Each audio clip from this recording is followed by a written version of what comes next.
ketika istri tak peduli lagi. Sekarang waktunya pulang kerja, tapi rasanya aku sangat malas sekali pulang ke rumah. Karena aku benar-benar malas sekali bertemu dengan istriku. Dia sekarang hanya bisa membuatku marah dan sangat membosankan. Dia tak sehangat dulu. Dia tak pernah menyambutku dengan baik ketika aku pulang kerja. Hari-harinya selalu dia sibukkan dengan mengurus anak dan anak. Aku merasa tersisihkan semenjak putraku itu lahir. Dia tak lagi perhatian padaku. Aku merasa dia bukan seperti istriku yang dulu. Di rumah kami yang tidak terlalu besar itu, aku merasa asing. Aku seperti tinggal dengan orang lain, bukan dengan istriku lagi. Akhirnya setelah berpikir, tak mungkin juga aku terus di kantor sampai malam. Mau ngapain? Akhirnya kuputuskan untuk pulang ke rumah ibu saja. Sesampainya di rumah ibu, aku segera mengucapkan salam dan mencium tangannya. Dia nampak kaget dengan kedatanganku, karena tak biasanya pulang kerja, aku pulang ke rumahnya, bukan ke rumahku sendiri. Ya, aku sudah memiliki rumah sendiri, walaupun belum terlalu besar dan masih sederhana. Rumah ibuku sebenarnya tidak terlalu jauh dari rumahku, hanya berjarak 3 rumah saja. Loh, tumben kamu pulang langsung ke sini? Nggak pulang ke rumahmu dulu? Tanya ibuku. Enggak bu, aku malas. Aku mau di sini saja ya. Sampai nanti aku ingin pulang ke rumah, jawabku. Ya, nggak apa-apa, jawab ibuku sembari menuju ke arah dapur. Aku lalu menyusulnya karena perutku terasa lapar. Bu, ibu masak nggak? Tanyaku. Iya, ibu masak. Kalau mau makan, makan aja. Masih ada sisa lauk tadi, ucap ibu sambil menunjuk ke arah meja makan. Ya bu, aku makan ya, lapar sekali perutku. Ya, makan aja, jawab ibu. Adik kemana bu? Tanyaku. Nggak tahu kemana adikmu. Dia malah menitipkan anaknya pada ibu. Repot sekali. Anaknya itu cerewet dan tidak mau diam. Ibu sampai kelelahan, ucap ibu dengan wajah yang memang terlihat sangat lelah. Ini kan sudah sore bu, masa dia belum pulang? Tanyaku lagi. Ya nggak tahu ibu. Coba nanti kamu telepon adikmu itu, suruh pulang. Ibu sudah capek sekali. Mana keponakanmu itu belum mandi? Jawab ibu lagi dengan nada kesal. Aku pun segera menyelesaikan makanku, dan ku telepon adikku itu. Tapi tidak diangkat sama sekali. Malah ada satu panggilanku yang di-reject. Aku benar-benar kesal. Lalu ku abaikan dan ku tinggal menggantikan ibu untuk mengawasi keponakanku. Tak berapa lama kemudian, aku ketiduran karena sangat lelah. Aku terbangun jam 7 malam. Aku tidak tahu apa yang terjadi di rumah ibu, karena tadi keponakanku tinggal tidur. Ternyata, keponakanku ikut tidur juga di sampingku di atas sofa. Sofa milik istriku. Ya, sofa itu memang istriku yang beli, tapi tidak kami bawa ke rumah, karena ibu melarangnya. Sebab saat kami pindahan dulu, ibu memang belum memiliki sofa. Jadilah sofa itu ditinggal oleh istriku. Sebenarnya, istriku sayang pada sofa itu, karena itu hasil kerjanya. Tapi mau bagaimana, dia hanya bisa menurut. Aku sangat kasihan pada ponakanku itu. Dia harus berjauhan dari ayahnya, sebab ayahnya merantau ke luar negeri. Sedangkan ibunya, entah apa yang dia kerjakan, setiap hari selalu keluar, tanpa ada tujuan yang jelas. Aku juga tidak tahu dia kemana. Aku sebenarnya khawatir jika dia macam-macam di luar, dan tidak bisa setia dengan suaminya. Tapi, adikku itu susah sekali diatur, selalu membangkang dan membantah setiap perkataan dan nasihatku. Karena kekurangan kasih sayang dari kedua orang tuanya, keponakanku itu menjadi anak yang hiperaktif. Dia selalu merecoki teman-temannya.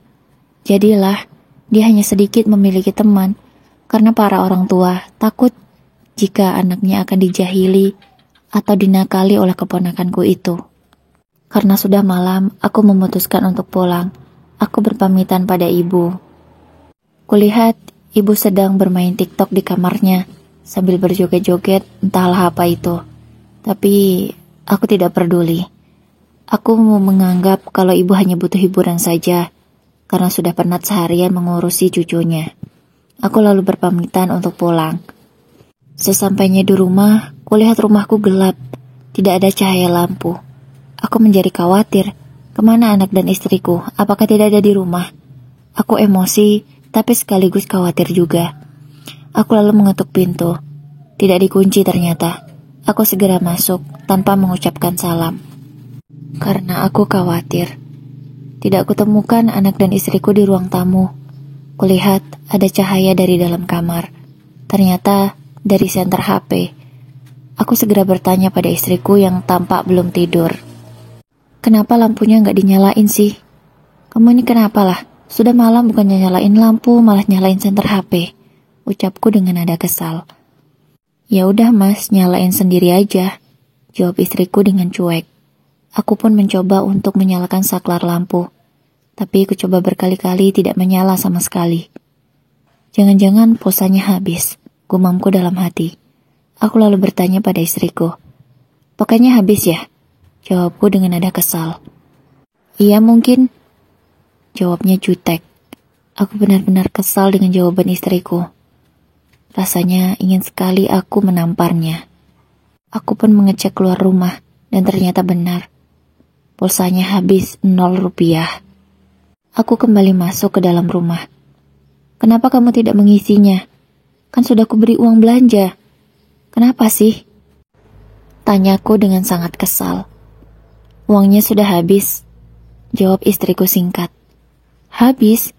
Ini kan baru pertengahan bulan. Kenapa sudah habis? Sampai token saja tidak diisi. Tanyaku lagi dengan semakin kesal. Gimana nggak habis? Baru belanja beras aja, seminggu udah habis. Padahal harusnya cukup untuk 1 bulan. Loh, kok bisa begitu? Tanyaku kaget. Ya gimana? Setiap kali habis belanja, semua barang-barang yang ada di rumah ini selalu dibawa saja oleh orang itu. Jawab istriku sembari menatap ke arah lemari. Orang itu siapa? Kalau bicara yang jelas. Tanyaku lagi. Ya orang itulah mas. Kalau aku kasih tahu pun, kamu pasti gak percaya lagi kan? Jawab lagi istriku.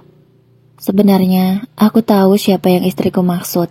Tapi sampai detik ini, aku tak pernah mempercayainya. Sebab, aku juga memberikan uang belanja untuk ibuku. Tak mungkin dia mengambil barang-barang di rumahku. Sempat, beberapa kali tetangga memberitahu aku bahwa ibu dan adikku sering datang ke rumah. Datang dengan tangan kosong, pulang membawa banyak barang. Aku sebenarnya ingin menyelidiki, tapi untuk apa? Itu tidak mungkin, pikirku selama ini. Sudahlah, kamu jangan menuduh ibuku sembarangan. Kalau kamu tidak suka dengan ibuku, tapi jangan menuduhnya seperti ini, memfitnahnya. Ucapku dengan nada yang sangat kesal dengan istriku itu, karena dia menurutku sudah keterlaluan. Ya sudah kalau tidak percaya, tidak apa-apa. Kalau mau makan, kamu beli sendiri atau masak sendiri ya, karena semuanya sudah habis. Gas pun habis, aku tidak memiliki uang untuk membelinya. Uang yang kamu kasih sudah habis, tidak ada lagi yang tersisa. Oh iya, aku mencuci bajumu tanpa deterjen hanya dengan air saja. Karena deterjenku sudah diambil oleh orang itu.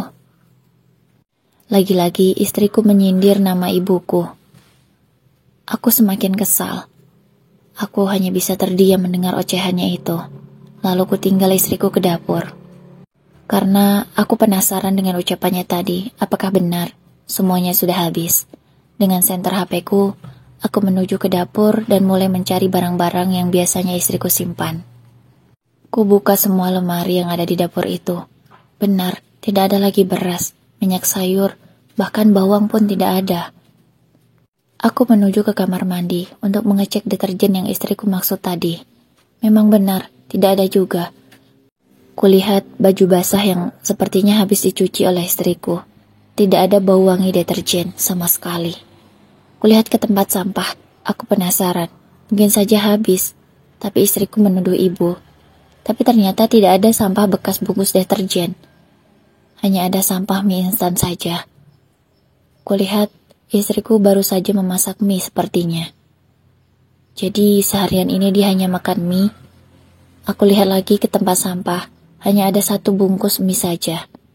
Apakah seharian dia hanya makan mie? Gumamku di dalam hati. Kamu sudah makan? Tanyaku pada istriku. Sudah tadi pakai mie instan, karena hanya tinggal itu yang aku punya. Itu pun aku sembunyikan di kamar. Kalau tidak, mungkin ikut dibawa oleh orang itu. Aku menjadi berpikir, apakah benar yang istriku ucapkan selama ini? Sudah 3 tahun kami menikah. Baru ini istriku semakin sering menceritakannya. Apakah dari dulu? Atau baru-baru ini saja? Aku benar-benar kebingungan. Aku berniat besok ingin menanyakan langsung pada ibu. Kebesokan paginya, karena tidak ada sesuatu yang bisa kumakan, akhirnya aku berangkat dengan perut kosong. Aku berniat untuk membeli sarapan di luar saja nanti. Tak lupa aku tinggalkan uang 100.000 untuk istriku. Membeli token listrik dan juga makanan. Biasanya aku memberikan uang belanja jatah bulanan kepada istriku 1 juta setiap bulannya. Aku berharap dia bisa mengelolanya dengan baik. Aku ingin uang itu cukup selama 1 bulan. Karena aku tak hanya membiayai istriku saja, tapi aku juga membiayai ibu dan adikku. Sebab suaminya sering telat mengirim uang. Sehingga akulah yang membantunya. Tidak mungkin kubiarkan adikku itu kelaparan. Tapi entah mengapa, istriku sekarang boros sekali. Tidak bisa menghemat uang, tidak seperti dulu. Dia begitu boros. Aku curiga jika dia banyak jajan dan membeli sesuatu yang tidak penting. Aku mampir ke rumah ibu karena ingin menanyakan yang istriku ceritakan semalam. Bu, apa benar ibu selama ini mengambil barang-barang milik kami? Karena aku lihat di rumah tidak ada apapun lagi yang tersisa. Istriku bilang ibu yang mengambilnya. Tanyaku dengan terbata-bata karena aku takut ibu tersinggung. Apa? Istrimu bicara begitu padamu? Dia memfitnah ibu. Mana mungkinlah ibu mengambil barang-barangmu. Kan kamu sudah kasih ibu uang. Untuk apa lagi ibu mengambilnya? Jawab ibuku dengan nada yang ketus. Aku merasa ibu tidak mungkin bohong. Istriku saja mungkin yang memang keterlaluan. Untuk menutupi kesalahannya malah memfitnah ibuku. Aku lalu meminta maaf pada ibu dan segera berpamitan untuk berangkat kerja. Sore harinya, saatnya pulang kerja. Aku pun memutuskan untuk langsung pulang ke rumah. Tapi sesampainya di rumah, kulihat ada ibu dan adikku datang, sebab ada sendalnya di depan rumah. Sebenarnya aku ingin langsung masuk, tapi mendengar ada suara keras dari dalam rumah, aku mengurungkan niat. Aku menguping dari luar. Kamu ini kenapa? Kamu ingin aku dan anakku bertengkar hanya gara-gara kamu wanita tidak berguna? Aku tahu pasti, itu suara ibuku. Iya, kamu itu hanya menumpang hidup dengan abangku. Jangan seenaknya kamu. Malah mengadu-ngadu seperti itu. Ucap adikku yang dengan nada sangat ketus. Kan memang benar, kalian mengambil semua barang-barang kami. Sampai untuk makan pun aku tak punya. Terdengar lagi jawaban istriku, yang suaranya sudah bergetar. Kurasa dia akan menangis. Aku sebenarnya sanggup jika hidup dengan anakmu, makan seadanya. Bahkan, aku tak pernah makan lauk. Kusisakan hanya untuk anakmu saja. Aku makan hanya dengan nasi dan sayur. Itu pun kuirit-irit agar cukup seharian. Yang jelas, aku hanya ingin memberi ASI yang cukup untuk anakku. Tapi, jika dengan kelakuanmu seperti ini, aku tidak sanggup. Ucap lagi istriku dengan nada yang agak tinggi. Sepertinya dia sudah menangis karena suaranya agak tidak jelas. Plak, ku dengar suara tamparan. Sepertinya ibuku menampar istriku. Aku segera masuk, tidak bisa kubiarkan hal ini terjadi. Ada apa ini? Ada apa, Bu? Kenapa Ibu menampar istriku? Kenapa? Tanyaku dengan panik. Aku lalu memeluk istriku, tapi dia menolaknya, lalu memilih masuk ke dalam kamar. Aku mengajak Ibu untuk keluar. Ingin kutanyakan apa yang sebenarnya terjadi. Kenapa, Bu? Kenapa Ibu menampar istriku seperti tadi? Ada apa? Bagaimana Ibu tidak kesal? Istrimu itu kurang ajar. Dinasehati malah melawan saja. Bagaimana istriku tidak melawan, Bu? Kalau Ibu selama ini menzoliminya, mengambil semua barang-barang yang ada di rumah kami. Bahkan untuk makan pun kami tak ada. Jawabku dengan nada yang agak kesal. Jadi kamu lebih percaya pada istrimu daripada Ibu yang selama ini sudah melahirkan kamu, membesarkan kamu sejak ayahmu tidak ada. Hah? Tanya ibuku dengan nada yang semakin kesal padaku. Kulihat dia juga mulai menangis. Iya bang, kamu ini percaya saja pada istrimu, padahal dia selalu memfitnah kami. Ayo kita pulang, teriak ibuku memanggil adikku. Aku tidak tahu harus percaya pada siapa. Aku benar-benar bingung. Tidak mungkin istriku mengatakan hal sembrono seperti itu, kalau memang tidak pernah terjadi. Lalu, untuk apa ibu mengambil barang-barang kami? Kenapa dia setega itu? Aku pun masuk ke dalam rumah. Aku melihat istriku masih menangis. Begitu pilu hatiku melihat dia. Aku pun teringat dengan kalimat dia yang barusan dia ucapkan pada ibu. Tentang makanan. Dia berkata, kalau selama ini dia rela makan nasi dan sayur saja. Itu pun dia irit agar cukup seharian. Sedangkan lauknya hanya dia sisakan untukku. Dia tidak pernah makan sama sekali. Selama ini memang aku selalu lengkap makan dengan lauk dan sayur. Karena aku tak pernah makan berbarengan dengan istriku. Ketika aku ajak makan, dia selalu berkata sudah makan. Kuperhatikan dari belakang tubuh istriku itu. Aku baru menyadari bahwa istriku itu semakin kurus, tidak seperti dulu yang berisi badannya. Aku lalu memeluknya dari belakang. Aku berniat untuk menenangkannya, tapi dia menepis pelukanku. Aku tahu dia marah padaku. Tidak perlu mas kamu menenangkan aku, jika kamu masih belum percaya padaku. Jujur, sebenarnya aku memang belum bisa percaya 100% pada istriku.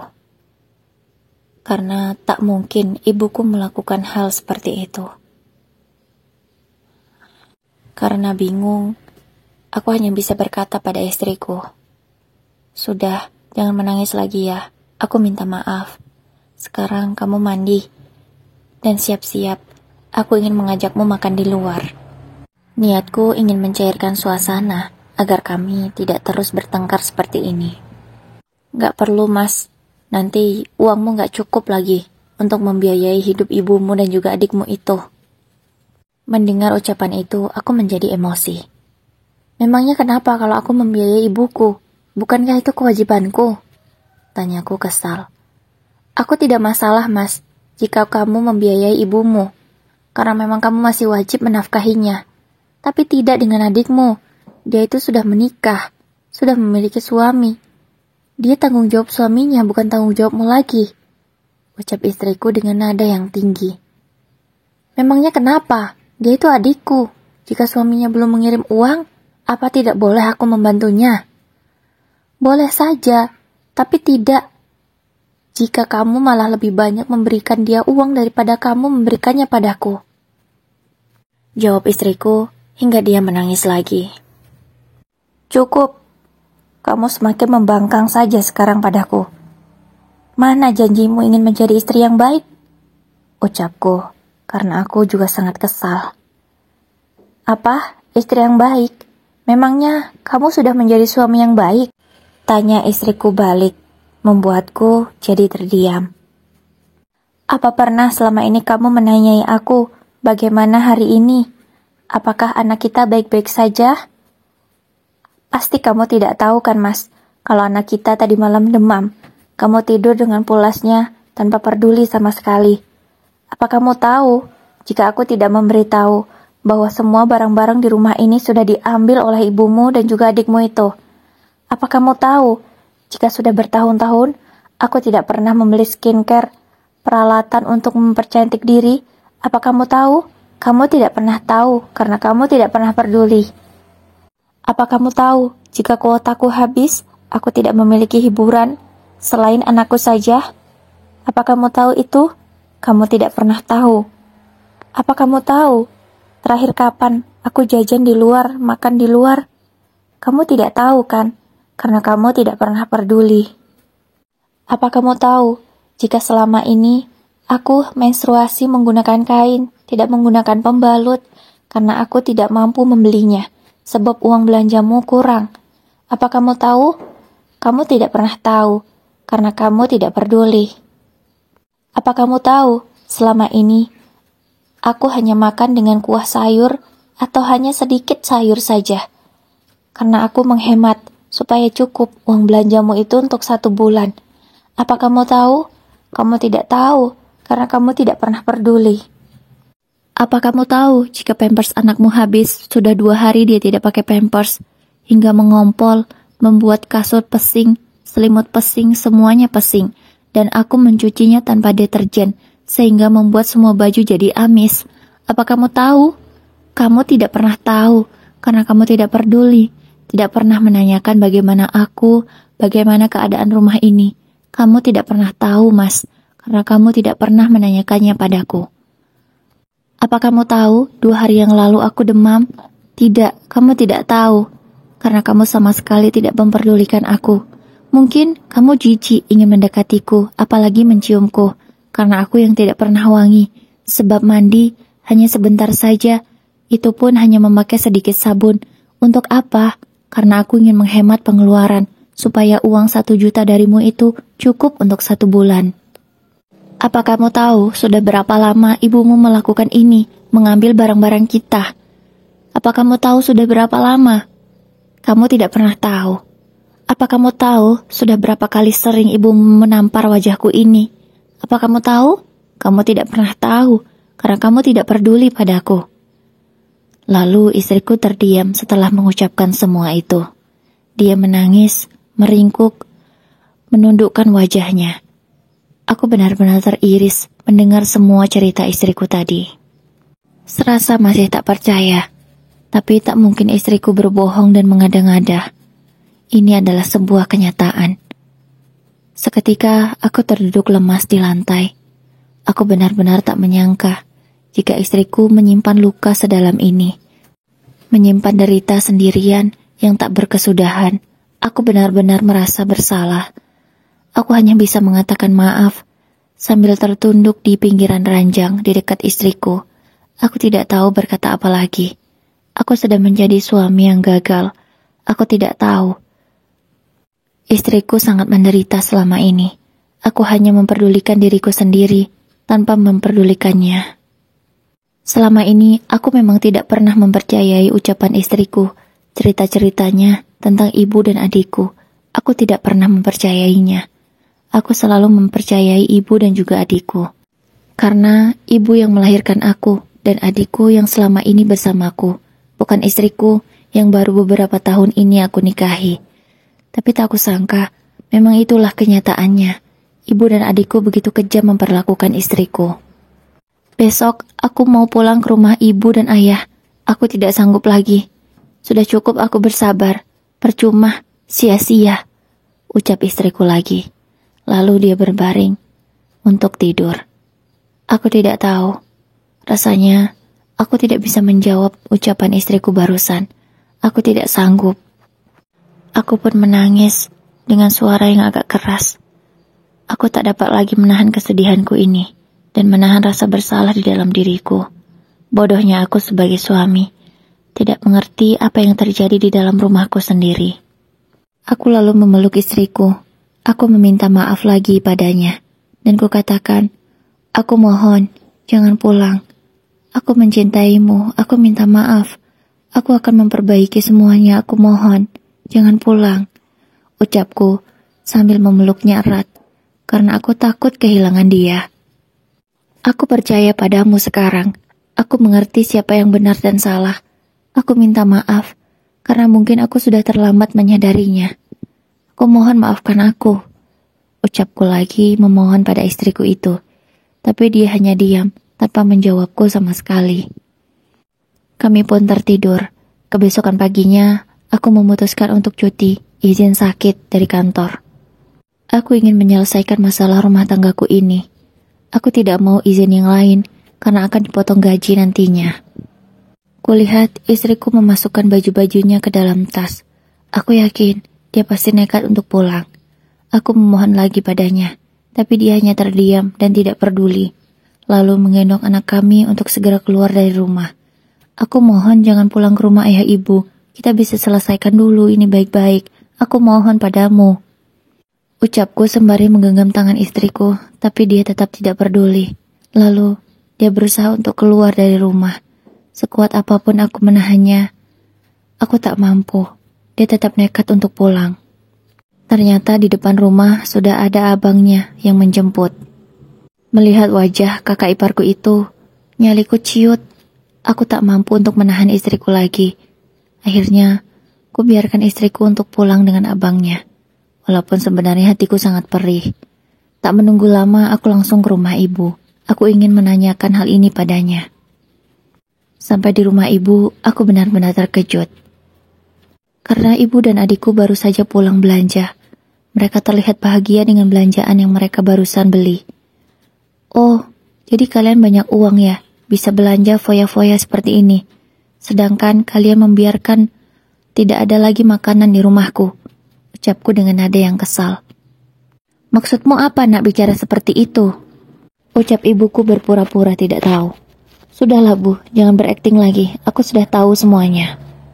Pasti suamimu baru kirim uang kan, sehingga kalian bisa foya-foya seperti ini.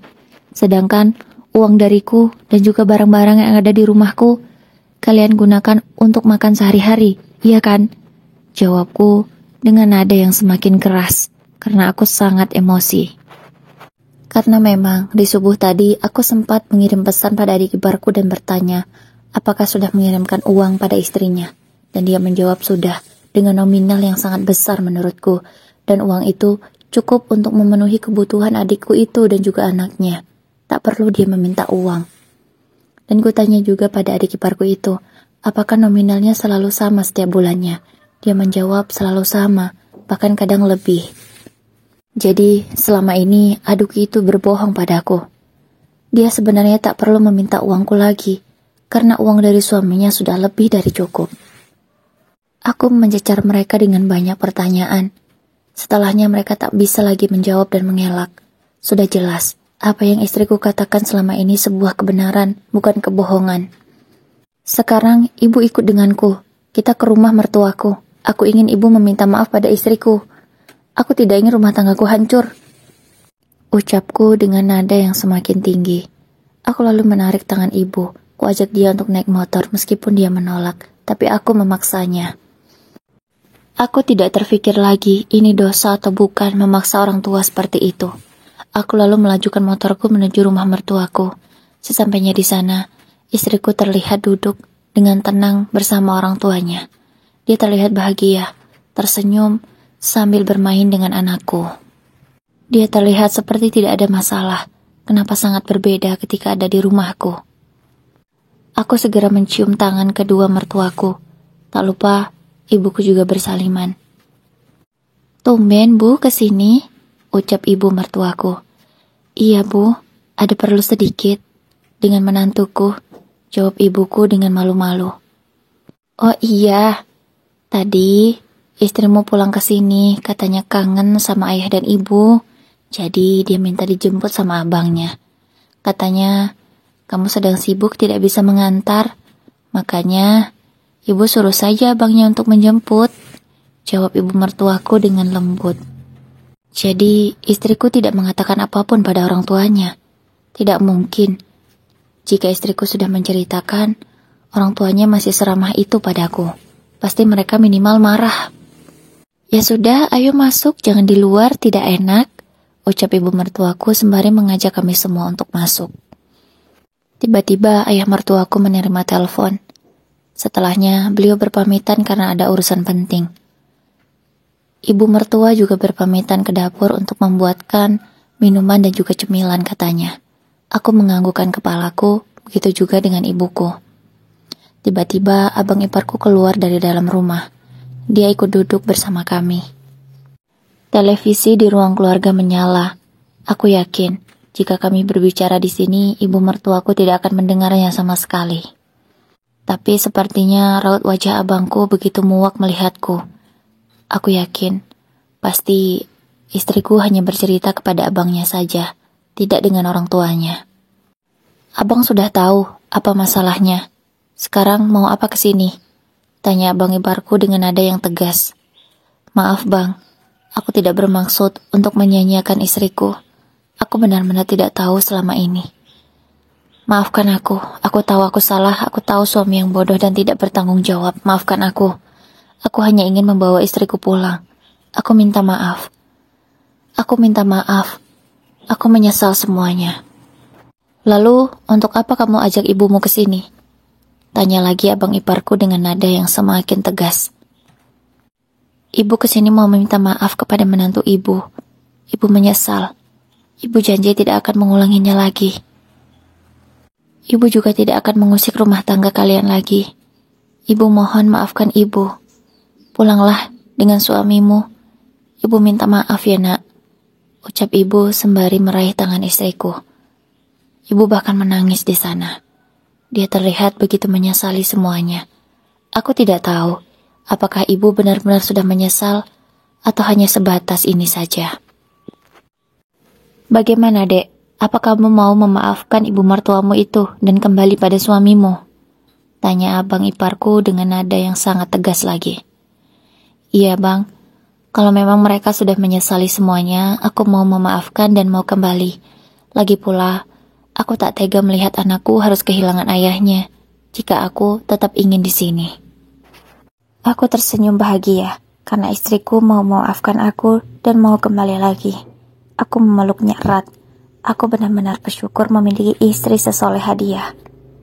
Karena jika bukan dia istriku, mungkin kami sudah bercerai. Tiba-tiba, kami dikagetkan dengan kedatangan ibu mertua yang dari dalam dapur membawa beberapa makanan dan juga minuman. Kami berakting seolah-olah tidak terjadi apa-apa. Mungkin ibu mertua penasaran dan bertanya lagi. Tumben, sampai dijemput ke sini, ada apa sih? Ada masalah ya? Tanya ibu mertua dengan lembut. Gak ada apa-apa bu. Ini loh, ibuku cuman kangen sama cucunya. Dia takut jika cucunya tidak kembali lagi ke rumah, makanya sampai dijemput ke sini. Ucapku berbohong. Ya ampun bu, dia hanya main ke sini. Katanya mau menginap semalam. Kok sampai begitu khawatirnya? Ucap ibu mertuaku lagi. Iya bu, aku sangat merindukan cucuku ini. Makanya, kupaksa anakku ini untuk mengantarnya ke sini. Aku karena sangat rindu. Tiba-tiba anakku itu ingin minta dipangku oleh ibuku. Seperti mengerti saja suasana hari ini. Setelah itu kami menikmati cemilan yang sudah ibu mertuaku bawa tadi dan juga minumannya. Mas, aku ingin menginap semalam saja di rumah ibu ya. Aku kangen pengen tidur di sini. Ucap istriku meminta izin. Iya gak apa-apa. Besok mas jemput ya. Ucapku lagi. Iya besok jemput aja. Tapi siang aja jemputnya ya. Atau sore juga gak apa-apa pulang kerja. Jawab istriku lagi. Iya palingan sore mas jemput ya. Karena gak mungkin siang. Takutnya telat kalau harus jemput dulu ke sini.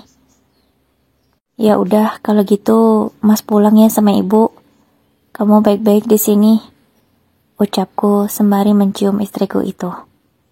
Ibu mertuaku terlihat bahagia karena melihat anaknya yang sangat bahagia dengan keluarganya.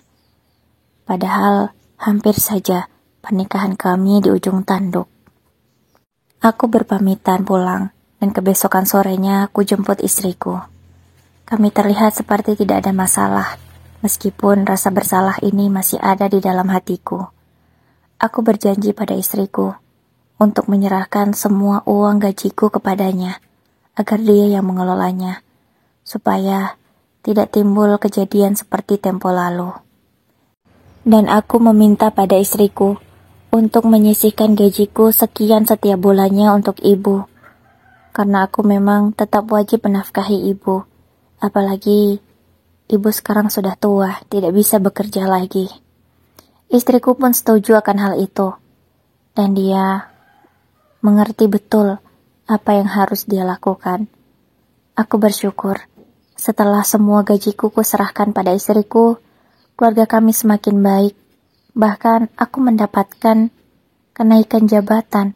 Itu artinya gajiku juga naik. Istri, ibu, dan juga adikku kini sudah berhubungan baik, tidak seperti dulu. Mereka benar-benar sudah menunjukkan perubahan, bahwa mereka bisa akur. Aku sangat senang sekali. Setiap hari, keponakanku dan juga anakku bermain bersama, seperti saudara yang tidak bisa terpisahkan. Aku benar-benar sangat bersyukur.